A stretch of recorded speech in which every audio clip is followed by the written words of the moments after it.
आगे साल 2010 में एक्टिविस्ट अखिल गोगोई ने इन दोनों टाडा केसेज की केस डायरीज ढूंढ निकालने का दावा किया, जिनमें हेमंता और उनके सहयोगियों के इकबालिया बयान भी शामिल थे।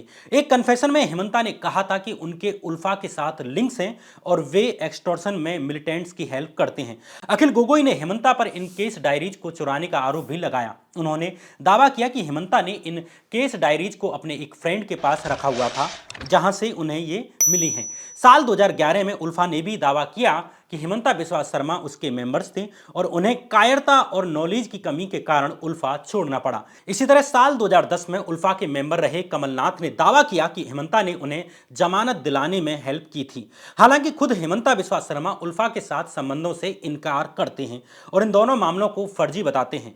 हेमंता का कहना है कि वो और उनके दोस्त पुलिस और आर्मी द्वारा अरेस्ट किए जाने वाले लोगों को लीगल एड प्रोवाइड करते थे और उन्हें इंडियन आर्मी द्वारा ह्यूमन राइट्स वायलेशंस का विरोध करने के लिए झूठे केसेज में फंसाया गया था।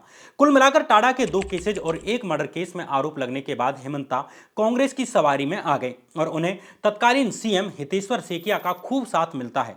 साल 1996 में असम में विधानसभा चुनाव शुरू हो जाते हैं और इन चुनावों में हेमंता बिस्वा शर्मा जलुकबाड़ी सीट से कांग्रेस की टिकट पर खड़े होते हैं। इंटरेस्टिंगली हेमंता के सामने उनके पुराने मेंटर रहे और असम गण परिषद के लीडर भृगु कुमार फुकन खड़े थे। हालांकि इन चुनावों में हेमंता की हार हो जाती है और वे 17,128 वोटों से ये चुनाव हार जाते हैं। 1996 के इन चुनावों में असम गण परिषद यानी एजीपी पार्टी को बहुमत मिलता है और कांग्रेस सत्ता से बाहर हो जाती है। हेमंता के पुराने मेंटर रहे प्रफुल्ल कुमार महंत असम के नए सीएम बन जाते हैं। इस हार के बाद हेमंता ने गुवाहाटी हाईकोर्ट में अपनी वकालत शुरू कर दी और 2001 तक यहां वकील के तौर पर काम करते रहे।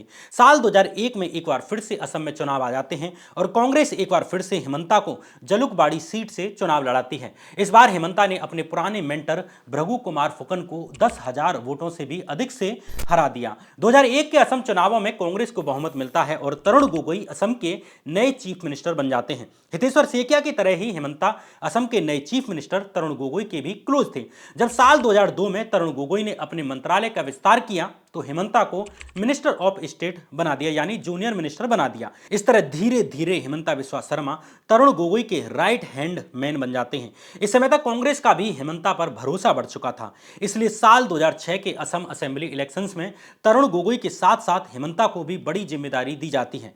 एक बार फिर इन चुनावों में कांग्रेस ने जीत दर्ज की और कांग्रेस को असम चुनाव जिताने में हेमंता की बड़ी भूमिका सामने आई।